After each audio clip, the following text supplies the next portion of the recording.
बार बार वंडी दे मैनू दस चंगा टेंशन है मेरे वास्ते। ते ए जी हरी मिर्च बनाई रोटी बड़े माशाल्लाह पराठे हो गए तैयार।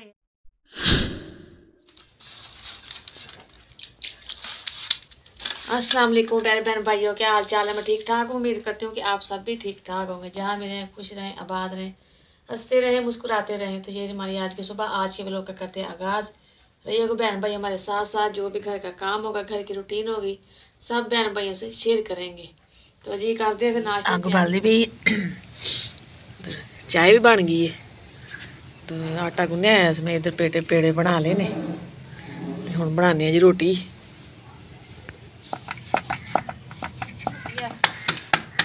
बना ली रोटी बड़े बना ली थी मैं रोटी बनावा। बच्चे सुते हले, बच्चे उठाने नाश्ता बना के, के इतवार है ना, हले उठे नहीं है। अग भी बुझ गई।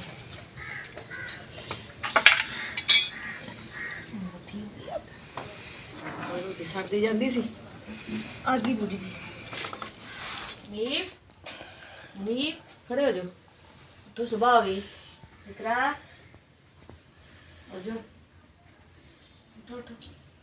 तो नाश्ता करो, नाश्ता बना लिया। मुनीब फ्रेश हो आया है और इकरा फिर कम्बल च बैठ गई है। तो नाश्ता में ले आई अंदर। आए प्यारे बहन भाई जी, जिसने करना है नाश्ता हमारे साथ आके सुबह का नाश्ता करे। और कोले जड़ी मैं अग बाली सी बाहर, गुत्ते गुत्ते जड़े आए सी, मैं कोले ना कढ़ाई च पा के अंदर ले आई। मैं कहा चल अंदर जरा ना निग हो जाएगा, कोई सर्दी है ना कमरे च। चलो फिर करो नाश्ता, ठीक है? हाँ जी। तो लाइट भी हो गई है बंद। नाश्ता माशाल्लाह कर लिया सामने। अज कपड़े भी धोने हैं, कपड़े जमा होए ने 3-4 दिन कपड़े भी धोते। मैं कहा धोने वाले कपड़े भी सैर ते करिए। क्या कर रही हो? मैं ना धोने वाले बर्तन इकट्ठे करती पई। मैं कहा बाहर रख के आवां बर्तन ना, बाहर रख के भी धोने हैं। लाइट आ गई, लाइट तो बंद है। तो जी ये सुक्कियां रोटियां पईयां सी, मैं कहा छापर च पा देवां। ये मैं कहा कर लेने। चूल्हा साफ कर लीए, घटा घुटा पिया है। मैं चल इनू साफ करिए, इतों जगह साफ कर झाड़ू। फिर उस तो बाद हाँ जी कमरे झाड़ू ला के मैं दरवाजा ढोता। मैं फिर घट्टा जाता है ना अंदर चीज़ा तो पैंदा ही घट्टा। मैं हुण मैं लानी है सेल दी, फिर लाइट आती है जो पानी वाला काम है। बर्तन हाँ जी काम मैं कर लिया सारा। मैं हुण मैं धो लवां बर्तन, बर्तन धो के ना फिर काम करते जो भी रह गया घर का। फिर उस तो बाद मैं जावां किते बाजी का काम करना, घर का करके फारिग हो के सुकते रहणगे। धुप तो आती कोई नहीं। मैं सिर्फ लिया दो, अच्छा मैं तुम पैसे देनी है, सिर्फ लिया दो, मैं धो के फारिग होगा, ठीक है? चलो ठीक है, बोनस सिर्फ। चलो कपड़े धोइए। अंकल आंटी अस्सलाम वालेकुम। अंकल आंटी अस्सलाम वालेकुम। और ये कपड़े हाँ जी बस धुप चले, थोड़े रह गए। मैं चल धोते होणगे आपे, कल तक सुकते रहणगे। तो जी कपड़े धो लेने, मैं कुछ सुकने पा दिते ने। वे जगह भी थोड़ी है, कुछ इधर खिलारते हैं। कुंडी छोटी सी, फिर असीं जुगाड़ ला लिया, पतीली च आलू पा ले। ਇਹਦੇ ਵਿੱਚ मैं कहा थोड़ा जिहा आलू पुट ये की मैजिक है। आलू है ना फिर जुड़ते हैं ते नाल डंडे नाल जादू हो रहा है। अस्सलाम वालेकुम प्यारे बहन भाइयों, क्या हाल चाल है? जहाँ भी रहे खुश रहे, आबाद रहे, हंसते रहे, मुस्कुराते रहे। आलू कोट रहे तुसीं? आलू कोट रहे हैं। हाँ जी वो फिर रोटी खाने हैं ना, आलू फिर बरीक बरीक हो जाएंगे जरा। मेरे हाथ में तो जादू हो रहा है। हाँ जी जादू ना पतीली ऊपर नीचे हो रही है जी। हाँ अगर होवे ना वो कुंडी की जाती है जो कुटाई करते हैं फिर ਉਹਦੇ ਨਾਲ नहीं जुड़ता है। कुंडी में छोटी सी ना, आलू बाहर आए थे, आलू से छोटे छोटे। पीछे कुंडी दिखा, कुंडी भी छोटी है ना, ज्यादा छोटी हो आलू सारे बाहर आ जाने से।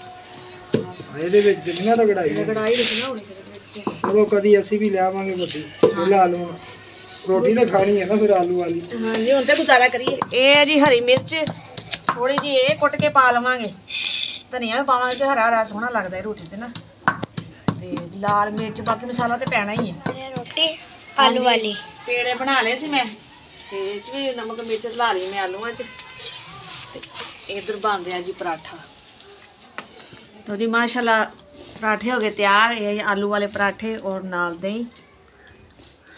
आए प्यारे बहन भाइयों जी, जिसने खाना है हमारे साथ आके खाएं खाना दोपहर का। हुण तुसीं जा रहे फिर उधर मकान देखण? हाँ मैं मकान का पता कर रहा हूँ, काफ़ी टाइम गुजर गया।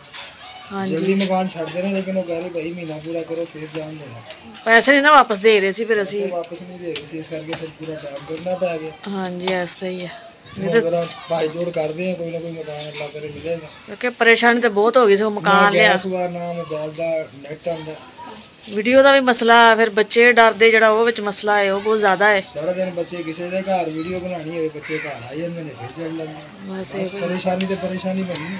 हाँ जी चलो देख के आओ मकान भी की सूरत हाल है मम्मा जी अब डाल रही हो कपड़े सूखने?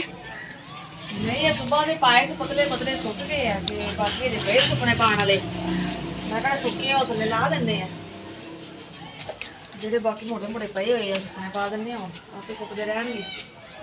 नदीम गए हुए ने मकान का पता करन आंदे हैं तो फिर पता लगदा वा की बनया मकान का मिलिया या नहीं मिलिया। घर दे इकराम नीब खेलते पे। खेलते पे हाँ जी सही हाँ जी बिस्कुट और केक नाल हाँ जी चलो खेलो खाओ। हाँ जी देख आए मकान फिर की बनया मकान का ਮਕਾਨ ਮਕਾਨ ਮਕਾਨ ਹੀ ਵੇਖੀ ਜਾਣਨੀ, ਉਦੋਂ ਬਦਲਣਾ ਤੇ ਵੇਖਣਾ ਹੀ ਪੈਣਾ। ਕਿਤੇ ਸਕੂਨ ਨਾਲ ਦੋਵੇਂ ਨਹੀਂ ਬਹਿਣ ਦਿੰਦੀ। ਇੱਧਰ ਜਾ ਮਕਾਨ ਦੇਖਿਆ, ਇੱਧਰ ਜਾ ਮਕਾਨ ਬਾਹਰ ਵੰਡੀ ਦੇ ਮੈਨੂੰ ਤਾਂ। ਨਹੀਂ ਪਰੇਸ਼ਾਨ ਤੇ ਲੈਣਾ ਤੇ ਪੈਣਾ ਨਾ, ਛੱਡਣਾ ਤੇ ਆਣ ਬੱਚਿਆਂ ਨੇ ਵੇਖੀ ਨਾ ਮਕਾਨ ਨੂੰ ਵੇਖੀ। ਕਿੱਥੋਂ ਲਈਏ ਕਿਵੇਂ ਜਾਣਾ? ਮੇਰਾ ਕਿਹੜਾ ਕੋਈ ਲੈ ਜਾਣ ਮੇਰੇ ਤੇ ਬੜੇ ਪਏ ਆ ਨਾ, ਬੜਾ ਹੀ ਟੱਬਰ ਆ ਮੇਰੇ, ਜਿਹਦੇ ਮਰਜ਼ੀ ਘਰ ਜਾ ਕੇ ਰਹਿ ਲੈਣ। ਆਪਣੀ ਤੇ ਬੱਸ ਹੋ ਗਈ ਵਹੀ ਕਿਰਾਏ 'ਚ ਰਹਿ ਲੈ। ਜ਼ਿੰਦਗੀ ਲੰਘ ਗਈ ਹੁਣ ਫਿਰ ਕੀ ਕਰੀਏ, ਹੁਣ ਕਿੱਥੇ ਰਹੀਏ ਹੁਣ ਜਾ ਕੇ ਜਗ੍ਹਾ ਵੀ ਨਾ ਹੈ ਜਿਹੜੀ ਚੱਲ ਜਾਈਏ। ਮੈਂ ਚੱਲ ਜਾਂਦਾ ਫਿਰ, ਸਿੱਧੀ ਜਿਹੜੀ ਗੱਲ ਆ। ਤੂੰ ਤੇ ਮਾੜਾ ਚੰਗਾ ਘਰ ਚਲਾ ਨਹੀਂ, ਆਪਣੇ ਕੋਲ ਚੱਲਦਾ ਨਹੀਂ, ਨਾ ਸਾਨੂੰ ਕੋਈ ਕੰਮ ਦਿੰਦਾ ਨਾ ਹੀ ਸਾਨੂੰ ਕੋਈ ਮਕਾਨ ਦਿੰਦਾ। ਮੈਂ ਕਿੱਥੇ ਚਲਾਵਾਂ, ਮੈਂ ਕਿੱਥੇ ਬੱਚਿਆਂ ਨੂੰ ਲੈ ਕੇ ਜਾਵਾਂ, ਮੈਂ ਉਹ ਕਿੱਥੇ ਚਲਾਵਾਂ ਵੀ ਘਰ। ਉਹ ਵਕਤ ਵੀ ਆ ਸੀ ਨਾ ਜਿਹੜਾ ਹਰ ਬੰਦਾ ਕਹਿੰਦਾ ਜੀ ਇੱਧਰ ਆਓ ਜੀ ਭਰਵਾੜ ਜੀ ਐਵੇਂ ਤੇ ਐਵੇਂ। ਹੁਣ ਸਾਨੂੰ ਕੋਈ ਬੁਲਾਉਂਦੇ ਨਹੀਂ, ਕੀ ਵਜ੍ਹਾ ਵੀ ਮੈਂ ਹੁਣ ਰਹਿ ਗਿਆ ਬਿਮਾਰ ਹੋ ਗਿਆ। ਮੈਂ ਕਿਹਾ ਸੰਭਾਲ ਲੈ, ਮੈਂ ਚਲਾ ਜਾਂਦਾ ਜਿੱਥੇ ਮੇਰਾ ਦਿਲ ਕਰੇ। ਮੈਂ ਕਿੱਥੇ ਚਲਾ ਜਾਣਾ, ਮੈਨੂੰ ਦੱਸ ਕੇ ਜਾਓ ਨਾ। ਚੰਗਾ ਭਲਾ ਲਿਆ ਮਕਾਨ ਜੀ, ਬੱਚੇ ਡਰਦੇ ਜੀ, ਬੱਚੇ ਡਰਦੇ। ਤੇਰੇ ਸਾਹਮਣੇ ਯਾਰ ਰਾਤ ਨੂੰ ਉੱਠ ਕੇ ਚਿੱਕਾ ਮਾਰਦੇ, ਪਰੇਸ਼ਾਨ ਹੋਏ ਨਾਲ ਆਪ ਪਰੇਸ਼ਾਨ ਹੋ। ਹਜੇ ਮਹੀਨਾ ਨਹੀਂ ਪੂਰਾ ਹੋਇਆ, ਹੁਣ ਫੇਰ ਮਕਾਨ ਲੱਭਣ ਤੁਰ ਪਏ ਜੀ। ਤੇ ਮਕਾਨ ਲੱਭੋ, ਕਿਰਾਏ ਹੀ ਨਹੀਂ ਮੰਗਦੇ, ਉਧਰੋਂ ਐਡਵਾਂਸ ਹੀ ਨਹੀਂ ਮੰਗਦੇ ਆ, ਪਰੇਸ਼ਾਨ ਹੋ ਜਾਂਦਾ ਬੰਦਾ। ਜਾਇਦਾ ਜਿੰਨਾ ਦੇ ਮਕਾਨ ਉਹਨਾਂ ਨੇ ਪੈਸੇ ਦੇ ਕਾਰੋਬਾਰ ਹੋਵੇ, ਪੈਸੇ ਹੋਣ, ਨਾ ਕੋਈ ਕੰਮ ਆ ਨਾ ਕੋਈ ਮਜ਼ਦੂਰੀ ਆ, ਨਾ ਲੈਣਾ ਨਾ ਨਹੀਂ। ਤੂੰ ਕਿੱਥੇ ਜਾਣਾ ਜਦੋਂ ਉੜਦੀ ਹੈ ਤੇ ਮਕਾਨ ਲੈ ਸਹੀ ਆ, ਆਮ ਹੋ ਗਿਆ, ਆਟਾ ਮੁੱਕ ਗਿਆ, ਘਿਓ ਮੁੱਕ ਗਿਆ, ਸਹੀ ਹੈ ਨਾ। ਮੈਨੂੰ ਬਾਅਦ ਕੋਈ ਨਾ ਕੋਈ ਟੈਨਸ਼ਨ, ਜਿੰਨੇ ਜੋ ਗਿਆ ਮੈਂ ਘਰ ਨਹੀਂ ਚਲਾਉਣੇ। ਮੈਂ ਚੱਲ ਜਾਨੀ, ਮੈਂ ਚੱਲ ਜਾਨੀ, ਤੂੰ ਭਾਈ ਸੰਭਾਲ ਬੱਚੇ ਤੇ ਮੈਂ ਚੱਲਦਾ, ਸਿੱਧੀ ਜਿਹੜੀ ਗੱਲ। ਨਹੀਂ ਮੈਂ ਕਿੱਥੇ ਲੈ ਕੇ ਜਾਵਾਂ, ਲੈ ਕੇ ਜਾ ਆਪਣੇ ਬੱਚਿਆਂ ਨੂੰ, ਮੈਂ ਮੇਰੇ ਕੋਲ ਨਹੀਂ ਸੰਭਾਲੇ ਜਾਂਦੇ। ਸੰਭਾਲ ਲਾ। ਮੈਂ ਚੰਗਾ ਟੈਨਸ਼ਨ ਹੈ ਮੇਰੇ ਵਾਸਤੇ। ਕਿੱਥੇ ਚੱਲਾ ਤੂੰ? मम्मा पापा हम छड़ के चल गए। ਪਤਾ ਨਹੀਂ ਪੁੱਤ, ਆਪੇ ਆਣਾ ਉਹ ਤੇ ਆ ਜਾਊਗਾ, ਚੱਲ ਕੇ ਤੇ ਚੱਲ ਜਾਵੇ। ਹੁਣ ਕੀ ਕਰੀਏ ਹੁਣ ਫਿਰ, ਪਰੇਸ਼ਾਨ ਨਾ ਹੋ, ਕੋਈ ਨਹੀਂ ਆ ਜਾਊਗਾ, ਟੈਨਸ਼ਨ ਨਹੀਂ ਲੈਂਦੀ। ਮੇਰੇ ਆਪਣੇ ਸਿਰ 'ਚ ਇੰਨੀ ਦਰਦ ਹੁੰਦੀ ਹੀ ਆ। ਮੂਲੀ ਖਾਣੇ ਹੁਣ ਮੈਂ ਚਾਹ ਰੱਖੀ ਆ ਉੱਪਰ। ਆ ਪਿਆਰੇ ਭੈਣ ਭਾਈ, ਅਗਰ ਤੁਸੀਂ ਚਾਹ ਪੀਣੀ ਮੇਰੇ ਨਾਲ ਆ ਕੇ ਚਾਹ ਪੀ ਲਓ। ਦੁਆ ਕਰੋ, ਗਏ ਨਹੀਂ ਪਤਾ ਨਹੀਂ ਕਿੱਧਰ ਗਿਆ ਆਈ। ਅੱਲਾ ਜਾਂਦਾ, ਮਾਂ ਪਿਓ ਉਹਦਾ ਵੀ ਕੋਈ ਨਹੀਂ, ਮਾਂ ਪਿਓ ਮੇਰਾ ਵੀ ਕੋਈ ਨਹੀਂ ਹੈ। ਹੁਣ ਕਿੱਧਰ ਗਏ, ਕਿੱਥੇ ਜਾਵਾਂ ਲੱਭਾਂ ਉਹਨੂੰ ਜਾ। ਪਰੇਸ਼ਾਨੀ ਤੇ ਪਰੇਸ਼ਾਨੀ ਆ, ਕੀ ਕਰ ਸਕਦੇ। ਮੇਰੇ ਤੇ ਪਰੇਸ਼ਾਨੀਆਂ ਹੀ ਨਹੀਂ ਮੁੱਕਦੀਆਂ। ਪਤਾ ਨਹੀਂ ਕੀ ਰੱਬ ਨੇ ਨਸੀਬਾਂ ਮੇਰੇ 'ਚ ਲਿਖਿਆ ਹੋਇਆ। ਐਡੇ ਬੰਦੇ ਦੇ ਕੀ ਗਰੀਬ ਦੇ ਨਸੀਬ ਮਾੜੇ ਹੁੰਦੇ ਨੇ, ਸਾਡੇ ਤੇ ਬਹੁਤੇ ਹੀ ਮਾੜੇ ਨੇ। ਨਾ ਪਰੇਸ਼ਾਨ ਨਾ ਆ ਜਾਊਗਾ ਪੁੱਤ, ਆ ਜਾਊ ਕੋਈ ਨਹੀਂ। तो सिर च इन्नी मेरे दर्द होनी, एडी परेशानी ना। मैं क्या चल मेडिसिन मंगवाई, गोलियां सिर दर्द दी, मैं क्या खानी जरा। बच्चे भी परेशान हो गए ने, की करिए बस। हम भैन भाई दुआ करियो, जिधर भी गए ने वापस आ जान। बच्चे लैके कितने जावे बंदा, एक तो मकान की परेशानी, एक मकान भारा है। बस ये इन्नी टेंशन बनी हुई है ना, कितने किराए तो जान छड़ा दे अल्लाह तआला, कितने कोई वसीला बना दे, कोई अपना मिल जाए, साड़ी परेशानियां दूर हो जान। अल्लाह ताला सब दी परेशानियां दूर करे, किसी ने इन्ना मजबूर ना अल्लाह ताला करे।